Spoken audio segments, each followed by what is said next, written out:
उपनिषदों में आत्मा के स्वरूप क्या बताया गया है, तो हम उपनिषद में आत्मा की जो स्वरूप है वो अमर है, अजर है और अनंत चेतना के रूप में वर्णित किया गया है।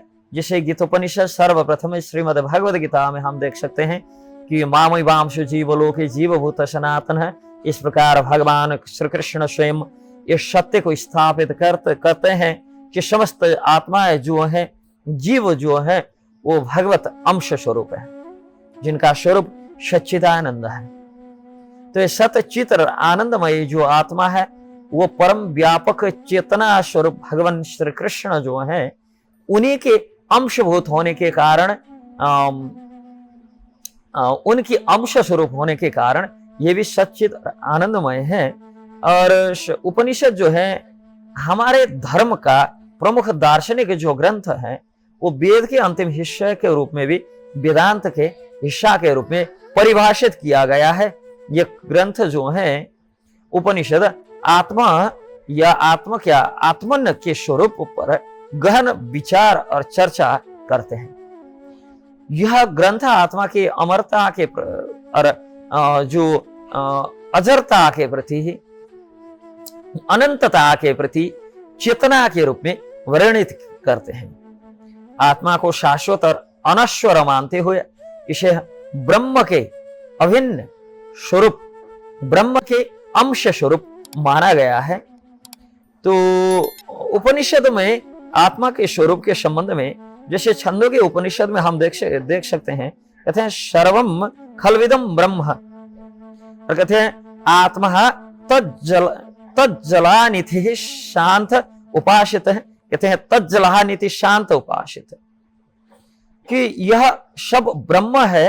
और इसका तात्पर्य यहाँ क्या है कि ब्रह्म से उत्पन्न होने से, ब्रह्म के अंशाभूत होने से ब्रह्म में स्थित होता है, और ब्रह्म की अंश होने से ब्रह्म के अंग के रूप में माना गया है। आत्मा जो है इसलिए उपास्य है, उपास्य स्वरूप है आत्मा का, इसकी उपासना होना चाहिए, क्योंकि यह ब्रह्म के ही अंश है। ब्रह्म के ही अंश होने के कारण यह भी उपास्य है।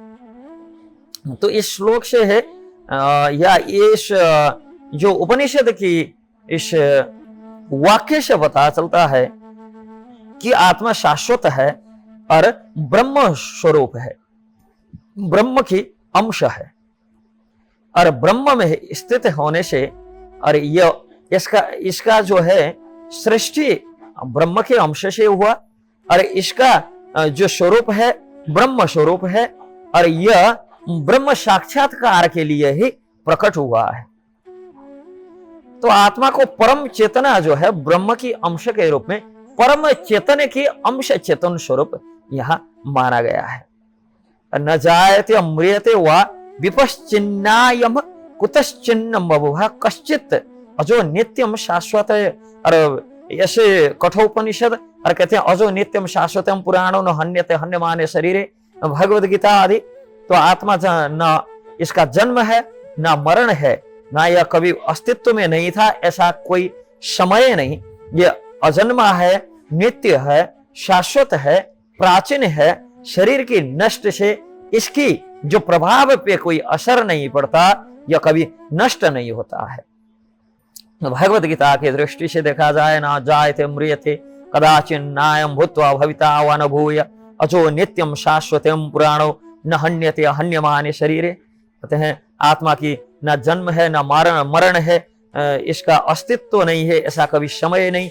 यह आत्मा जो है अजन्मा है, नित्य है, शाश्वत है, प्राचीन है। शरीर के साथ इसकी संहार, शरीर के साथ इसकी नष्ट होने की कोई गुंजाइश नहीं।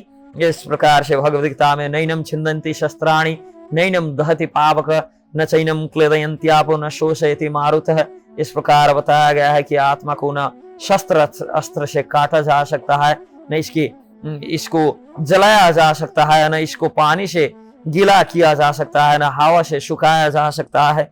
तो यहाँ आत्मा की अमरता और अविनाशी जो स्वरूप का वर्णन इस प्रकार किया जाता है कि यह भौतिक तत्व नहीं, यह पूर्णतः अभौतिक है, इस दृष्टि से आत्मा के संबंध में चर्चा किया गया है। समस्त उपनिषद और भगवद गीता आदि के संबंध में आत्मा का स्वरूप शाश्वत, अजर, अमर और अनंत चेतना के रूप में वर्णित किया गया है। आत्मा को जन्म मृत्यु के बंधन से मुक्त और ब्रह्म के अभिन्न अंग अंश स्वरूप माना गया है। उपनिषदों में आत्मा को परम सत्य और ज्ञान के स्वरूप में भी भाषित किया गया है और भौतिक जगत की समस्त जो सीमाओं से परे भगवद गीता में आत्मा की शाश्वतता और अविनाशी स्वरूप को पुष्टि किया गया है। इन ग्रंथों के अनुसार आत्मा को समझना और उसकी पहचान करना आध्यात्मिक जागरूकता और मुक्ति के लिए नितांत आवश्यक माना गया है। हरे